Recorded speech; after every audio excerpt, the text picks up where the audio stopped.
So in this interview, I sit down with the CEO of Real Brokerage, Tamir Poleg, as well as the president, Sharran Srivatsaa. Sharran is, and I say it right here, I said Sharran was the single best executive hire any company could have made in the last decade. Tamir obviously personally hired him, but they've had massive growth building Real Brokerage, potentially the fastest growing brokerage in the country. I asked them questions on that. I pushed them on some issues top of everybody's mind, and I'm just so honored to share this with all of you, two of the great operators in the business. Enjoy the pod and let me know down below what you think.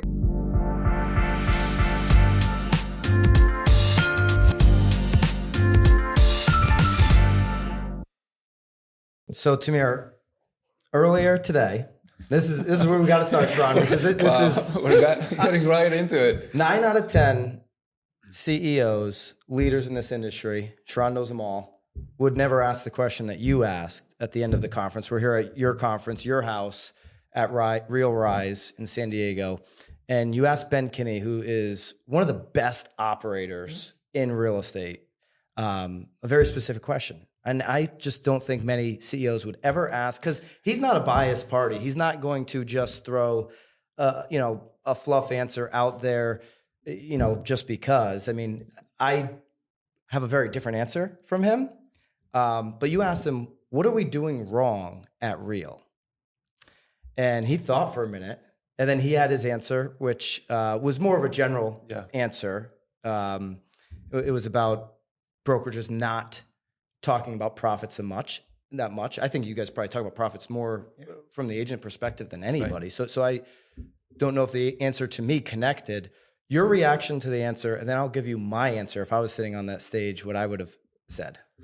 Well, first of all, I didn't think about the question beforehand. So it just came into my mind a couple of minutes before, and I said, okay, I'm going to ask it. I'm not afraid to ask it because, I want to know how to improve. And at the same time, we're very transparent. So I didn't mind the agents actually hearing criticism. It's free consulting. Yeah. Like he's a smart dude. So why not get some advice? Yeah. Is that the tech mindset? Where it's like, I want the feedback instantly all the time? I think that's who we are as a company. It's not necessarily about tech. It's about transparency and trying to always improve.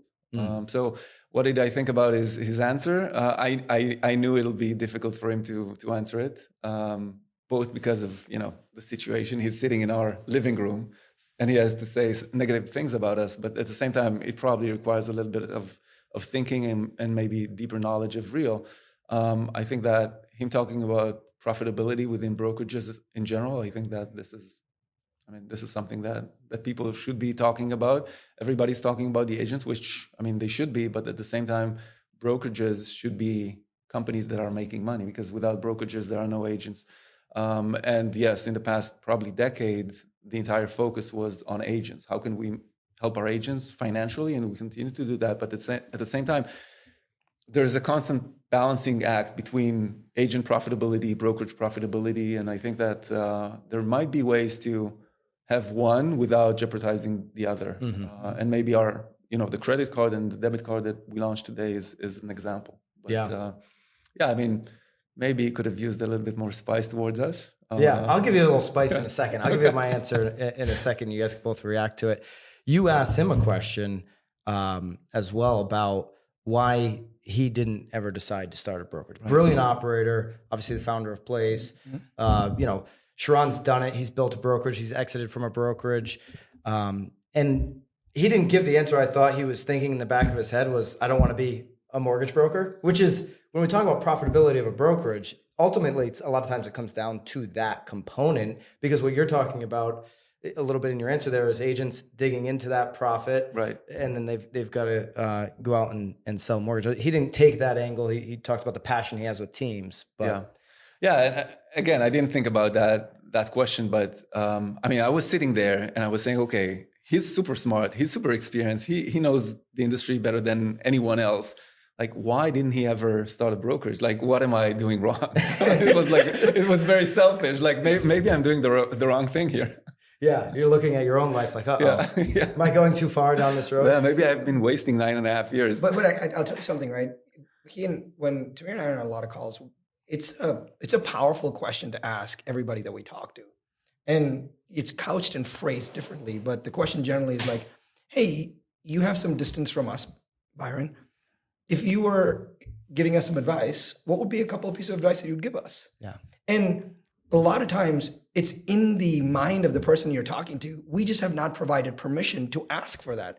And we want to do that. Like my first day at Real, Tamir said to me, he goes, you need to make way more mistakes than you win. I was like, what are you talking about? And he goes, way more mistakes. And that was a very interesting way of thinking about it, right? Because he gave us permission as a company to say, hey, it's okay. Like, we've been through tough times. You're a smart guy, and the ability for being smart is to learn from those mistakes. Yeah, 100%. One, make those. But second, if you're talking to smart people, like, we should ask them. It's free consulting. Yeah. Yeah. And so, I don't blame you for asking it, but I just don't see a lot of leaders do it. I'll be talking to you, Sharran, thank you for the opportunity. Tamir, thank you for the opportunity tomorrow to speak to your family with agents that are not inside of Real. I think this is going to be a great opportunity for everybody. And one of the components of the conversation is going to be a little bit around the question you asked, which was, what are we doing wrong? And one thing I see differently in the last 12 months is there are some agents that are chasing the one carrot of the rev share, and they're trying to advance at times to second base before going on a date. They're maybe trying to get a kiss in before. And this is a stigma with other companies in a similar model that has pushed a lot of people out of the discussion. One thing I've been passionate about for a little while is to get a little debate with Real going with another company. Because I think I know the culture inside of here. Some of the key players in this company I've been friends with for a long time. This is a special culture. This is something that's really, it's got a lot of momentum for a reason. And I think when you put that out there out front, instead of closed door Zooms, a lot of people will learn what's going on in here. And a lot of people should learn about it. So I think, without saying any names or anything, that stigma is something that you want to stay very far away from. And so how do you make sure that there aren't agents coming in that should be focused on their personal revenue? Because without revenue, there's no rev share. Yep. And they're great at building a business as opposed to chasing the agent attraction carrot.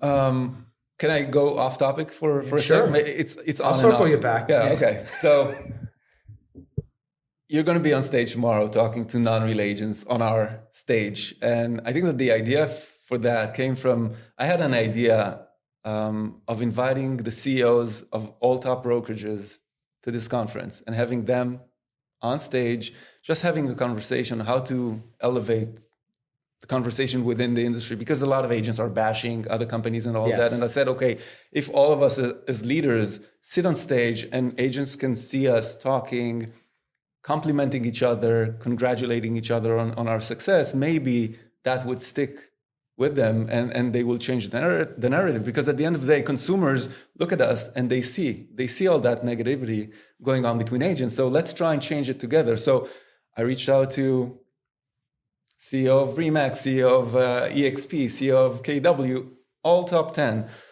The only person who actually replied was Gary Keller, and he said, no, thanks. Wow. So I think that this is what led us to invite you and other agents from other brokerages into our home, living room, and everything. I think that going back to the question, it has to do with putting some things in the model, like the requirement to be productive in order to earn rev share. So you actually have to be in production if you want to earn rev share. So that's one thing.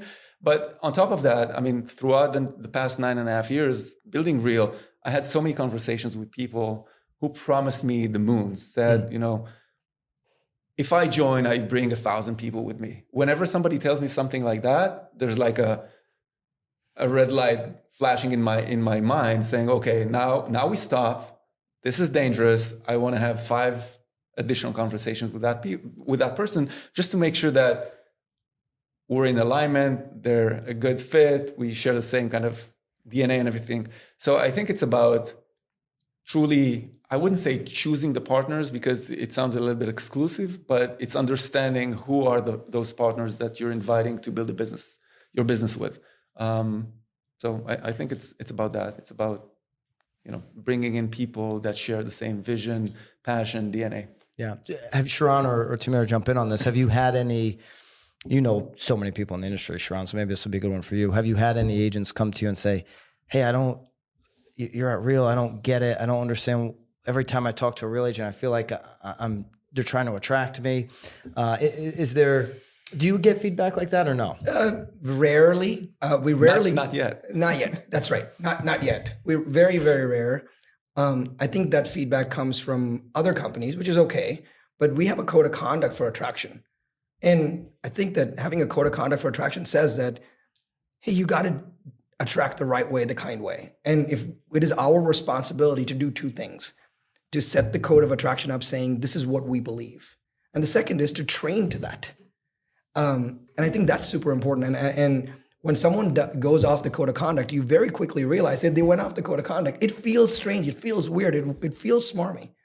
And we have to kind of put a pause on that. And I think that it doesn't happen very often, but it happens from time to time. Yeah. And then one of us has to have a conversation with them saying, hey, just do whatever you would like, but stick to the code of conduct, right? And so I think of the code of conduct just like the Constitution. There's a lot of interpretations around it, but you got to let you got to be aligned personally with that. And I think we have had people who will read our code of conduct and say, no, Real is not for me. And if that is the filtering mechanism, totally great. Thank you for doing that, because I'm glad we wrote that document. Yeah. Document up front. You've been to so many conferences over the years, right? And sometimes you get agents at a conference that will, you leave for the afternoon for lunch, and then you come back and there's like a candy bar with a business card. There's another business card on your table. There's like 3 business cards. It's like, who was that? Like, it's like a hit and run, or they'll just start walking up to people at the cocktail, just handing out business cards. It's like, do you want to say hi? Do you want to have a conversation? Yeah. And it's like the turn and burn. And, one of the feedbacks I would have, and this is something I hope resonates with the room tomorrow, is there's nothing wrong with agent attraction. Ben Kinney said it today. He's like, you need to be recruiting. If you're a business operator, you need to be recruiting great talent all the time, forever and always. That's how you're going to grow and get better. But once you start to engage with somebody and you realize maybe they're not a fit, or they don't just don't be the business card hander that's like, okay, you've got my card now I'm going to the next person. Go deep and create that relationship. And that's what I think has been special about my relationships with the agents here, is that we have a relationship beyond anything, any type of attraction, like the Tim Macy's and these agents, where it's like, no matter what, I knew Tim before, and we've had a relationship for a long time. And that is something I think that agents that are coming into this new environment, instead of only focusing on the carrot, can say, yeah, there's such a much deeper relationship, and you can feel it in the room. So I think it's, to me, it's something that has percolated over the last 12 months, but not something that is a contagion by any means. So I'm not trying to make it out to be bigger than it is. I'm actually in agreement with you. The one thing that Tamir and I talk about a lot is that we spend so much time training on production. Here's how you do better open houses. Here's how you work with buyers. Here's how you work with sellers. But the industry has not trained attraction.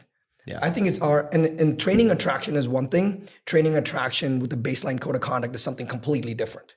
And so I think that it is our responsibility as a company to train attraction the right way, the kind way, the real way. And if we don't do that, it's our fault. Yeah. And so I'd be the first one to take full responsibility. It's like, hey, if the attraction is going wrong, it's a training problem, not a person problem.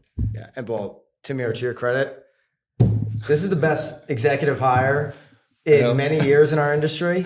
And when he's talking about training the listing side, the buy side, all these different things, this is the best executive anybody could have hired in the industry. I would agree. And we're grateful. And he's a great partner. I fell in love. What can I do? Of course you did. I mean, that was a brilliant move. That was pretty brilliant. So T360, a year and a half ago. Mm-hmm. I want to switch gears a little bit. Yeah, I remember we were sitting there. We hung out. That was the first time I met you. And you talked on stage. And that's one of those conferences where you do have all the CEOs. And a number stuck with me.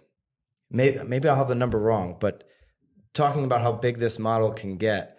this was a year and a half ago, and you said a model, not necessarily real, but a model similar to this. Overall, in the next couple of years, would get. I think I said 7 years, 50% of the agents. 50%, yeah. I said something around 500,000 agents or so. It was a huge number. Yeah. It was over 500,000. And I thought the timeline was shorter, but I'll go with 7 years. Okay. Maybe it was 10. Maybe I said 5 to 10 years. So he said 7. And when he says 7, he means 3. So that's how it works. I thought it was 3, but we're only a year and a half out. There hasn't been that much growth in a year and a half on an agent count basis. If we're thinking of the model that I'm thinking of, okay, something along the lines of real. Do you think that I'm wrong? There's been, exponential growth in the last year and a half, or has it flatlined? I don't think that the growth will be linear, by the way. But I think that if you analyze the financial statements, at least of the publicly traded companies that have newer models like ours versus the old players, there's a clear path, or there's a clear picture of who's growing, who's not growing, who's actually losing agents. You can say the same about stock performances as well. I mean, let's take Remax, for example, 80-something thousand agents in North America, plus I think 50,000 outside of the US, trading at $190 million. Like, does it make sense? They're bigger than EXP. EXP is trading at billions, and they're... Yeah. So I think that at least Wall Street is signaling something that's happening. Like, who would be the winners, who would be the losers? They're making a future bet. I think so. Yeah. I mean, public markets are about future bets. Yeah. So I think that even though the growth will not be linear, I think that we will see meltdowns of some incumbents or traditional companies, and there will be an influx of agents going into newer models. So I still stick with my prediction of next 5-7 years we'll see. I thought it was 3. Yeah, but I think there's a big model discovery problem right now. So if you can get more model discovery, whoever it is, whether an agent's the right fit for the new model or not, I just think that they need to have awareness around the options. Like, when you don't know your options, you don't have any, right? So instantly saying, hey, I see this, I'm going to dismiss it right away, or I'm going to see this and examine it. I'd like to get more people in that I'm going to see this and examine it. I'm with you on that. That's all it is. Yeah. You can choose that it may not be the right time or it may not be the right fit. That's okay. But at least examine it with open eyes and open arms. You should know what everything. Yes. What's my opportunity to be an agent on a team? What's my opportunity to be a team leader in these different models? What's my opportunity from model to model? 1,000%. There's also a very interesting thing that we often talk about, which is a lot of the big teams are driven by like the flexes and the portal leads, right? Now, as the economics to Zillow and Flex, et cetera, goes up higher. Yeah, which there are January 1, if you're talking about Zillow Flex. Right, and so now you're almost at 40% across all markets. Yeah. Now, net and an agent on a team is receiving 30 cents on the dollar. Yeah, 25. Well, I think most will go to 25. Right, and now if you take that at a traditional model, and there's a house split on top, which is significant, that 25 is way lower. So that it further makes the case for big teams to examine a model like ours or the newer models, because they're like, hey, now with an external pressure, now they're starting to force and examine our model, which I think discovery is a good thing. Yeah, commission compression is Zillow, not the lawsuits. Yeah, exactly. But while we're speaking, I was thinking about something, and you cannot quote me on that. I'm just kidding. There's a very good chance that there are a lot of agents sitting at traditional brokerages saying, okay, I need a change. Something's not working for me. What's the alternative? And then they're thinking about this newer models, but in their minds, those newer models are associated with heavy recruiting or a kind of culture that they never want to be a part of. So maybe some companies that have been in this industry and using other models are created a reputation for the entire model of non-brick and mortar that's keeping away a lot of agents, just because, okay, it's either traditional brokerage or attraction-based model. And they don't understand that it's not necessarily about attraction, it's about a lot of value without the attraction. Yeah. So, what percentage of agents even collect rev share? In our case, it's about 11%. That's it. So I think there's a lot of people that might think that number's a lot higher. Yeah. And I think that's probably right where it should be. in the long run. I don't know if you disagree where if it should be a bigger number in the long run or if it should be about that. Because if I'm looking at, from an agent's eyes, am I going to, sign on with somebody who's offering me all of this package of potential training or, nuanced listing description or presentations or different things that they might be able to offer me or access or proximity, these types of intangibles, or just signing on because somebody's a friend. That's where you get the balance to shift to 10 or 11% because they're better at attraction, where another agent might just be better at revenue, right? Producing the revenue for the company and building a great business. Yeah, but we're not pushing our agents to go and attract. We never done that. We never put quotas or never said, hey, you have to attract at least one agent before the end of the year. I think that when I think about attraction for agents, it's mainly two things. One, it's the ability to help someone else succeed in this industry. And that's a huge gift. Second, it's a cushion. It's a way for you to hedge your own business. Because when times are tough, having a little bit of income through rev share is the right thing to do for your family. So it's not about growing the company insanely. It's about true value that you can bring to others and to your family. But would you agree that some agents just don't have the skill set for attraction, whether they don't have the brand or they're not offering enough to? I'm in full agreement that they don't. Yeah. Right. Because, but it's not their fault though. No. I don't think we've trained. I don't think we have agents in the business who have gotten coaching, seminars, training, books, courses for 10 years, and they're still bad at a buyer consult. They're still bad at a listing appointment. And they have 10 years of this stuff. They have enough nomenclature, they have enough help, they have enough support, and they're still bad at it. And I think that for the same amount of population, you have all the good ones too. And I think that we should just train. We should train the right way. Our biggest breakthrough came when I said, wow, I'll tell you the truth. He said, dude, how many more appointments are you going to do? That was his thing to me. And I said, I love it. He goes, that still doesn't factor in time. You can't do that. We can't grow like that. And he's right. And so I was like, well, the only way we can make this better is if we can give the gift of training to everybody else. But Sharran, to hear Ben tell Tamir today, Ben Kinney, I'm going back to Ben Kinney just because I thought that was such a great It was a great interview. That was a great conversation. Yeah. I'm looking forward to chat with him a little bit later today because he's a brilliant mind. But to hear him say that he's got a $1 billion valued company in place, he's got all his marketplaces, still. To hear him say that he personally sells, what was it, 12 to 24 homes a year himself, goes in and lists them? Yeah. Bro, I mean, you could do the same thing, right? Because you're a great salesperson. You come from it.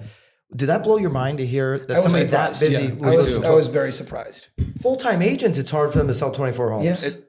Think about the commitment it takes to run all of those businesses and sell 20 homes a year. But I also think it keeps them That's exactly what it gives them the pulse. It keeps them so sharp. And so you going on appointments with agents at Real keeps you sharp. Super sharp. Do you find your training more valuable today going on those appointments than it would be just based off of your history? 100%. Because now, I'd say in the last kind of 2 to 3 years, the consumer has completely changed. They know more than us. There's so much more psychology involved. And there's also so much marketing in place that it's pre-framing people to get to that appointment. The appointments today are completely different than the appointments 3 years ago. Completely different. And I shared this on stage. I wrote down, after every single appointment that I go on, I write down every single question every single client ever asked. I have every single question every single client has ever asked in a listing appointment, ever. And so you debrief every listing appointment. Right, I debrief every listing appointment. And after a while, you're like, wow, these patterns of the top 10 questions are starting to change, which is very fascinating. And I think staying on the pulse of this is super important. How can we train better? What's one of the biggest changes with consumers today from when you were building TELUS? I think the biggest change is clients know market dynamics today because of availability of data than they did before. Yeah. They would lean on, they would walk in the appointment and say, show me the comps, help me understand these, help me read the tea leaves. They have already done that work. It is amazing how much they know. They're like, hey, so if we lifted this price, this would happen. Like, this is insane that you actually know pricing strategy in the appointment. So I think the availability of data has made it extremely easy for consumers to have a much better sophisticated conversation with the listing. And so now it comes down to, for the consumer, how are you going to bring me through this process? What connections are you going to make? There's been so many and Tamir, I want your opinion because you have a tech background. There's been so many brokerages that said, we're going to make this end-to-end app. You've got somebody making a super app right now where everything can be done in one place. Is it possible? Why hasn't anybody built the super app in real estate?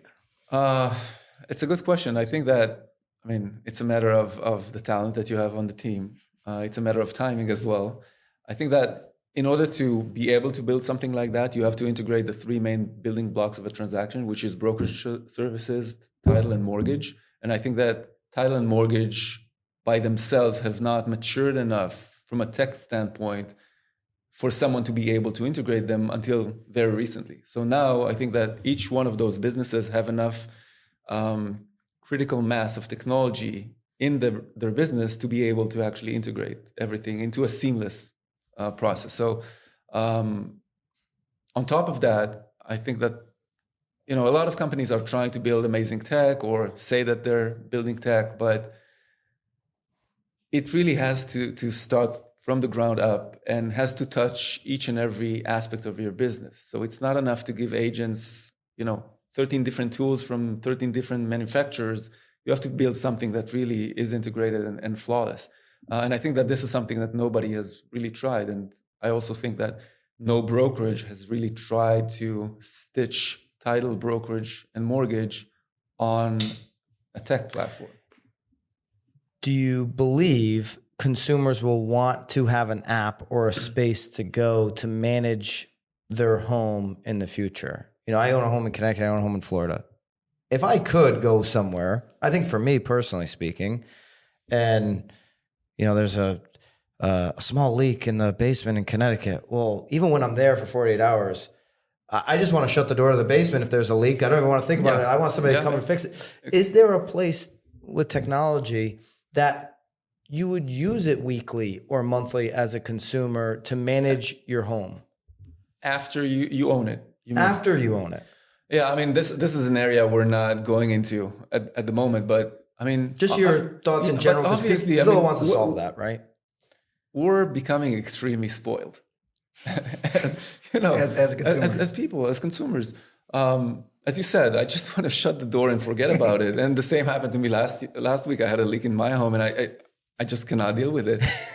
We're spoiled. You just want something to be easy, convenient, sleek, immediate payment. Just someone take care of it, and that's it. All I need to do is click a button. Just go away. So yeah, definitely. And as, we're thinking about us, but what about our kids?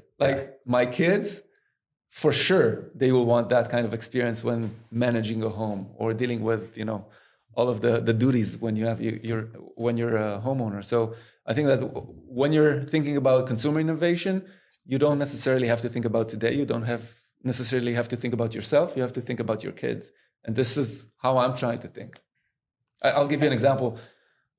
A couple of months ago, I told one of my kids, he was 11 at the time, he was asking me a question, and I said, just Google it. And he said, what?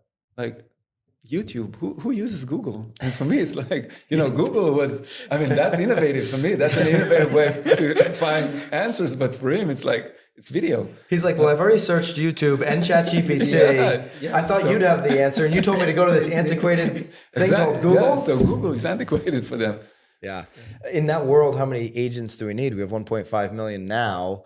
A lot of agents don't do any transactions. I love that you talked about a standard of doing transactions earlier as potentially something you'd even consider in your model. How many agents do we need in the future? That's tough. I'll give you a different answer to that, and you can circle back to it, of course. I remember this when we were running TELUS, we had a production standard.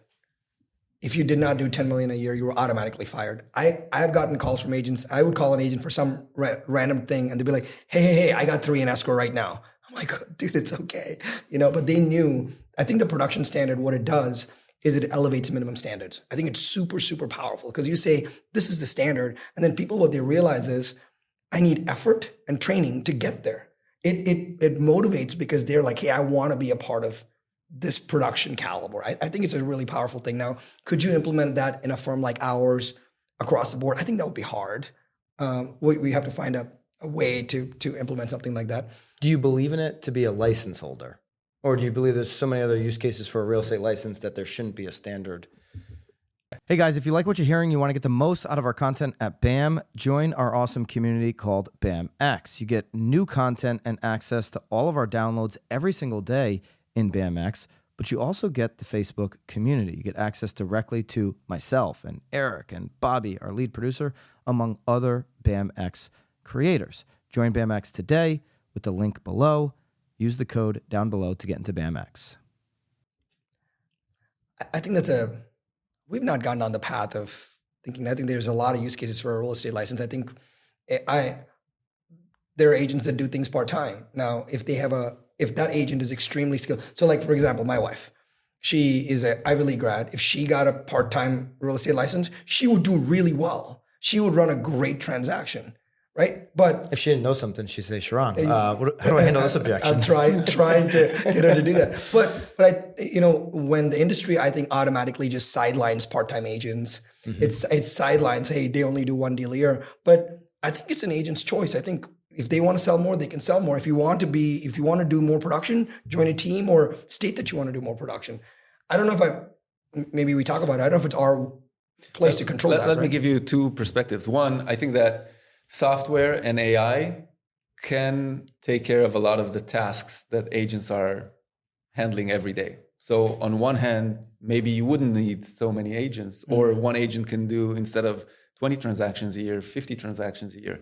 But at the same time, there was a survey done by the National Association of Home Builders in 2018, I think, and they asked thousands of homeowners, why aren't you moving? Homeowners that were living in their home for more than 10 years, they asked them, why aren't you moving to a different home? Yeah. 21% of them said, because of the hassle of buying a new home. Yes. What I'm trying to say is that it's hard.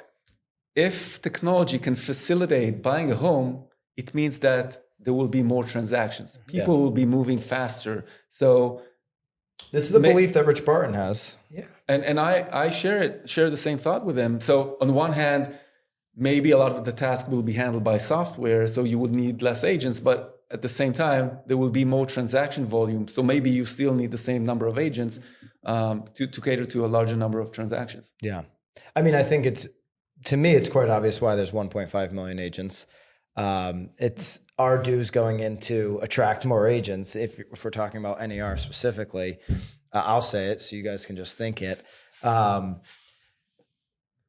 When we get out of everything that's happening now, the class action lawsuits and this kind of world, do you believe, you guys can jump in on this, or you don't have to answer if you don't want, but do you believe NAR is stronger because of everything that the industry is going through and they pull us out of it? And they're the leaders, and they help the industry protect buyers and protect buyer agency? Or do you believe NAR gets PGA'd and Live Golf comes along and something better gets created out of this? It's a possibility for sure. But I think that as individuals, as organizations, if you're not providing value, you will disappear.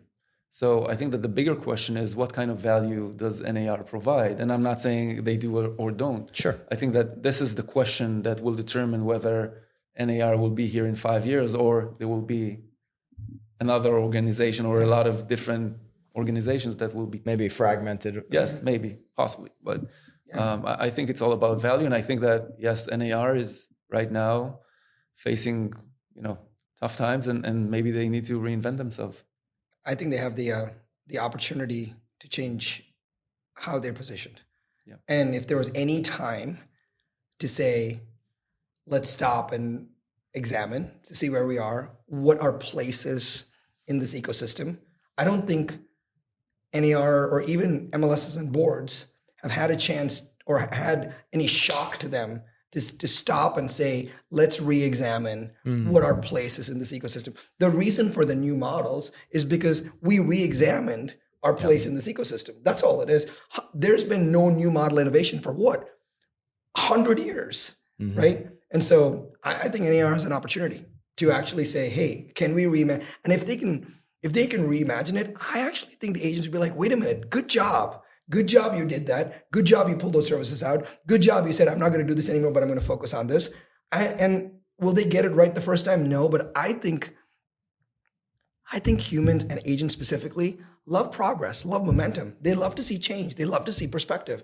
And if they did a good job, I think in this meritocracy, they'd be given kudos for doing that. Well, they love full transparency. They love the truth. And so if you went to the agent community from the NAR perspective and said, here's all the things we're doing, this is just something they're, I'll be frank, this is something they're not doing and not doing a good job of, is being fully transparent.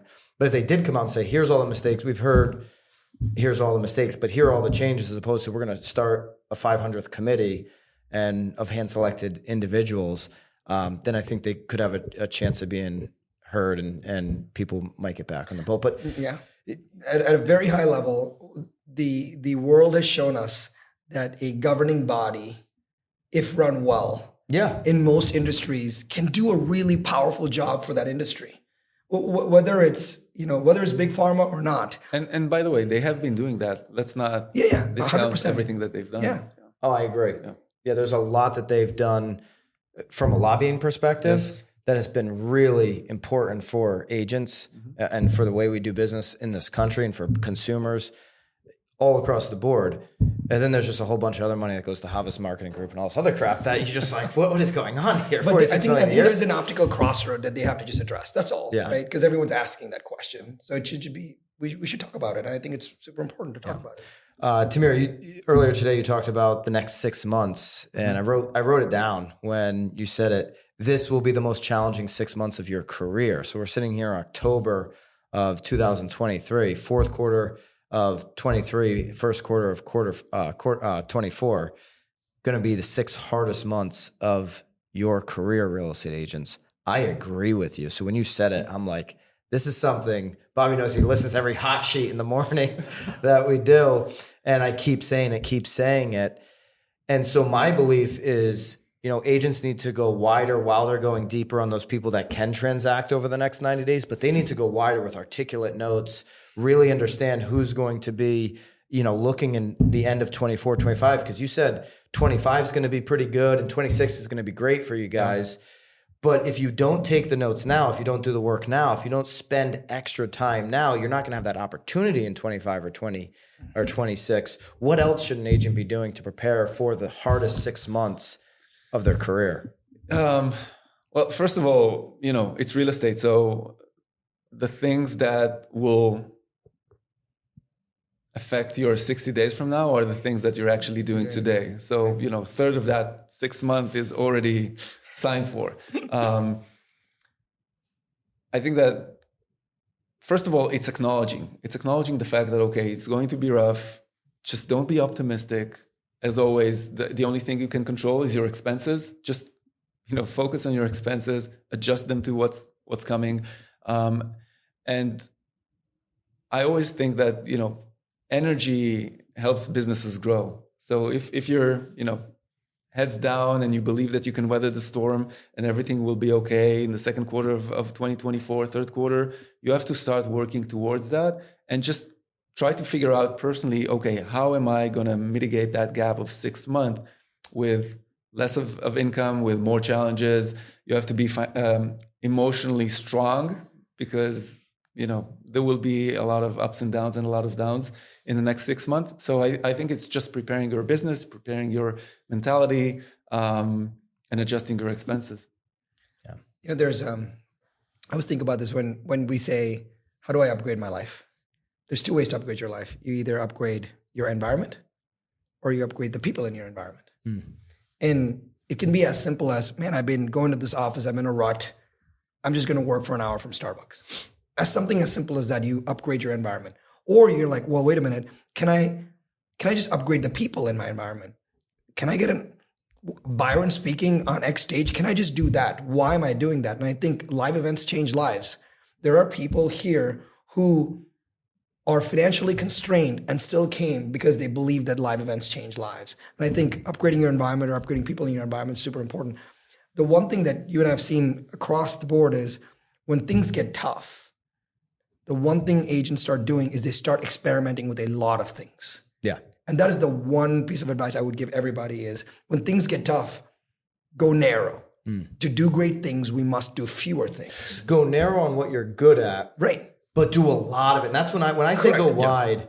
If you're great at prospecting on the phone, like when I keep going back to Ben Kenny because it's like in my mind, but when he said he's got an agent doing 1,000 calls in one day in a month, that's called going wide. That's like getting, okay, you're going to be great on the phone, so you need to learn this skill. Do a lot of it at once. Be Malcolm Gladwell. Get your 10,000 hours in as quickly as you possibly can. It's the reps, 100%. It's the reps. And that's, I agree with you. Go narrow on a couple things. Don't go wide on 100 different things because you're doing a little bit of a lot. Do a lot of a little bit, but just keep doing it over and over again. I like, Tamir, you said just now, don't be optimistic. That's another thing 90% of leaders would encourage you. The opposite. Be optimistic. Just think the glass is half full. I'm like, no, the freaking thing is empty, and nobody's coming to fill it up. Yeah. I mean, we're under 4 million seasonal transactions here in this industry, first time in ever, and that's the reality that we face. So, I appreciate for agents to also think about this, right? Whenever an agent starts to talk to me about ideas and strategies, I always tell them, "Hey, is this a math box or a mystery box?" They're like, oh, I think I'm going to put money into new lead generation. I'm just going to try this for 90 days. Mystery box. Brutal. Right? Well, I'm going to try to learn the script. Mystery box. How many things do you put in your mystery box? Hey, I'm going to do 14 calls a day. Like Ben said, even a blind squirrel can find an acorn or something like that, which I thought was amazing, right? But what are the things that I could put in my math box right now? Few are the things put in my math box. I'm going to write a deal of the day. I'm going to write an email every single day. It's free. And you can write to your list every single day. I guarantee it'll work, right? But my guidance to agents is when times get tough, go narrow. Because to do great things, we must do fewer things. Yeah, I thought it was great. So a couple just off the wall questions that I have to ask you. I think the real community will appreciate this. Tamir, describe what makes your favorite real estate agent and why is it Katie Day? We all love Katie. It's actually Eric Hatch, but oh, that's good. No, he's my favorite ginger. Katie actually has an interesting story. I don't know if you know. She was with Real back in 2016, I think, and she left us, and then she came back. So people don't know that. Maybe that's why I like her. It was you, Katie, and who else? Yeah, who was the three of us. I forgot the third guy. But yeah, she came back crawling, and we accepted her back, and that's why I like her. But in seriously though, if you were from the consumer side, not the leadership side, what would make your favorite real estate agent? I think it would be someone. I mean, obviously, we can talk about someone I believe in, someone that I trust, and all of that. I think that people just want to be around people that they like, that they enjoy being with. So I think that would be my favorite agent, like someone I enjoy spending time with. You own property in New York and in Israel? Right now only in Israel. Only in Israel. Yeah. Actually, not even in Israel. So I don't know if you know my story, but I had to sell everything to keep Real alive. So I didn't know that. Yeah. So you don't own anything? Right now, no. You put it all in. That's a leader right there, going all in on the vision. Yeah. So own no property, but you unfortunately you sold property in Israel. How does the it's different. And first of all, for you even to be over here and putting everything in, living, just crazy what you're going through, and to be here and be working and doing everything that you're doing for your community, just completely unbelievable. But what's the market dynamics like I know the world has changed a lot in the last few weeks, but just in general, what would that? In Israel? Yeah. It's been a super strong market for the past couple of years. It's a really small country, and a lot of Jewish people from the US, UK, France want to own a property in Israel. Okay. This is why prices have gone up dramatically over the past 10 years. Land or developments are highly regulated, so it takes about 5 years to get a building permission. This is how the government controls prices as well. So it's very there's a lot of scarcity when it comes to kind of permits and zoning and all of that. So it was a super strong market. Commissions, are there buyer agents, no buyer agents? Yeah, there are buyer agents, listing agents, and each client is paying their own agent. Client pays their own. Yeah. So buyer pays their own agent, Yeah. seller pays their own agent. They never have the seller pay. No, they no, don't. no. They don't negotiate. Buyer always pays. Yeah. Yeah. Their own agent. Yeah. Is that something you agree with? I think we might end up in a situation here in the US where this is the model. Of course, yeah. I mean, let's face it. At the end of the day, someone pays it, and it's probably the buyer right now, even though it's not positioned this way. That's right. Yeah. So, yeah, I mean, we could be in that situation. I mean, the US and Canada are very unique in the fact that the listing agent or the seller is paying the 6%, and then listing broker is paying. Yeah, I mean, that's probably the two only countries in the world in which it works this way. So yeah. There's I think in today's world, more than any other time, with so much coming at an agent and a consumer, an organized agent is extremely important. If you cannot be organized for the consumer, you're actually creating chaos for the consumer. Yeah. And when we talk about the I align with this so much. When we talk about the app, what are we doing? We're organizing the information for the consumer. So whenever I think about an agent, I say, hey, can I get some charisma? Some. It doesn't have to be 10 out of 10, but I'll take a 3 out of 10. Some charisma, a high level of organization, and a high level of integrity. I'm always, when I'm looking at an agent, even when agents joining Real, I want to say, hey, is there a charisma component? Is there an organization component? Is there an integrity component? Charisma, agents, is different from you being emotional about the process. Correct. Your clients are going to be emotional. You need to be a sponge for those emotions. When I see an emotional agent going crazy for an hour and 15 minutes about this happening in this deal, this happening, you know that energy is seeping into the deal. Right. Yeah. And it's the worst thing. That is the entire reason why they hired us, so that you can absorb that. Exactly. That's the point. Yeah, it's called being a professional, right?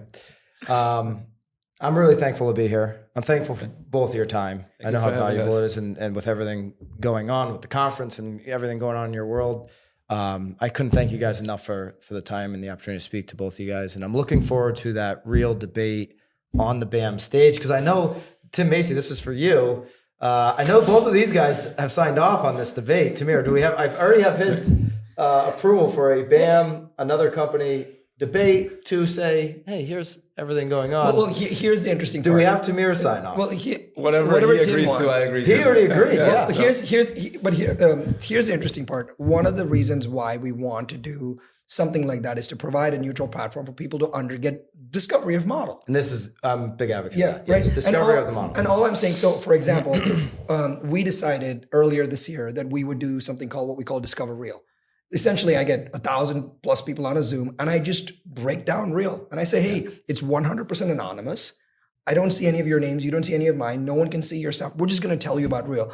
Every time I do that, I get 1,000+ people on the call. Yeah. And it maxes out Zoom. And I think that, I don't know why more firms don't say, here's everything. Let me just show you. They're going to find out anyway. You might as well tell them in a thoughtful way. And what I've noticed from that is people go to that call, they get what we call Real 101, and then they call Tim or Katie or Eric after that saying, Sharran said this, can you explain more to that? And if we can just provide a platform for more model discovery, I think we win, because then it's like Harry Potter. You walk in and the sorting hat says, Gryffindor, like, Real. Like, just, you gotta allow for the model discovery. And I think as Tamir said, there's been one or two firms that have done certain things that has put a stigma on the entire model of everybody. And I think that's harsh. And that's why anything that we can do to get model discovery, I think, is really positive. Yeah. Definitely make sure you subscribe to BAM, because we're going to do a full conversation on that. I definitely we've mentioned Tim's name too many times, and I haven't mentioned maybe my favorite name at Real, which is Jeremy Knight. He'll be involved in the debate because he brings a little bit of spice. I can't believe he's at Formula One. Can you believe that, Tamir? Have you just like... That's his choice. Have you canceled him out of the brokerage? He'll pay for it. But Hear that, Jeremy? You're going to pay for it? No, thank you guys so much for your time. And thank you. I hope I get invited back. And after tomorrow, I hope I get invited back into the living room. You got it, man. Thank you. Thanks, guys. Thanks. Gentlemen, real quick, two points I think I would love to expand on from a tactical standpoint that I think the audience would find valuable. Sharran, you've spoken a lot about operationalizing charisma and how an agent could do that. Can you just kind of build on that point you were making, and what are some tactical steps agents can use in their day-to-day to bring that to the forefront? Yeah, sure. So agents spend most of their time thinking about the business. They got contracts, they got how things work, they got people, and they have this intricate web of how a transaction works in their heads. And when they talk to a client, they think they can just transfer this web to the client. And that's very, very hard to do. You're transferring 15 years of experience into a client's head like that. That's super, super complex. And so what we need to do to operationalize that is say, okay, how do I think about the buyer? And I think it's our job to come up with a framework to say, hey, there's 5 parts in how you think about a buyer. And now we can transfer that 5-part framework to the client. I think agents need to do a better job of putting containers around their thinking so that it's easy to transfer that knowledge to other people. And the difference between an agent that just has charisma and the person that has charisma and can organize it is the ability to transfer that with energy, but also transfer that simply and thoughtfully. So the more agents can put containers around their thinking, I think it's way easier to deliver to. Or I always say to agents, organized does not mean going and buying an agenda and getting 4 different highlighter colors. Yeah. That's not organized. Like what you're talking tell about. it to my wife. Yeah. How do you bring that to the client experience? Well, it's something as simple as, hey, Mr. and Mrs. Client, we have a 4-phase process on how we actually take you through a listing. Yeah. Here's what happens in phase number 1. Now, me as a client, I feel way safer in the process. That's right. Me and Jimmy Mackin were just talking about this the other day. But charisma is what makes them listen to you. 100%. If you can have something beautifully organized, but if you don't have any charisma, it's super boring and there's no energy transfer whatsoever. Yeah. Definitely. Last one. I know you guys are on a tight time schedule here. A big topic that you guys are covering is candor with clients, especially with the upcoming market and it being a little bit rougher. You talked about Tamir controlling expenses. You said the mystery box versus the math box. What is the tactical thing that an agent can do in their day-to-day, looking at where they are now, going into the next 6 months, to really implement that, whether it's the controlling expenses or the mystery of the math? What is your tangible thing that agents can be doing on that front? I'll start. And you'll finish. No. I think the one thing that us as agents need to get away from is this idea of just promising. Hey, Mr. and Mrs. Client, when you work with me, I promise that I will do blank. And I call this, everything is about promise. Instead, I call it proof over promise. Hey, tell them, Mr. and Mrs. Client, when we work together, this is what I do. Let me show you. And the more we can show what we do, the more it's grounded in proof as opposed to the promise of the future. So anything that you can say, hey, can I show them proof? Can I show them evidence of what I'm actually talking about? That brings a deep amount of safety in any conversation. So I would just say proof over promise. Beautiful. Tamir? Yeah, I'm I don't know, conscious enough or humble enough to say that Sharran is the wizard when it comes He to is that. the wizard. So I have nothing to add.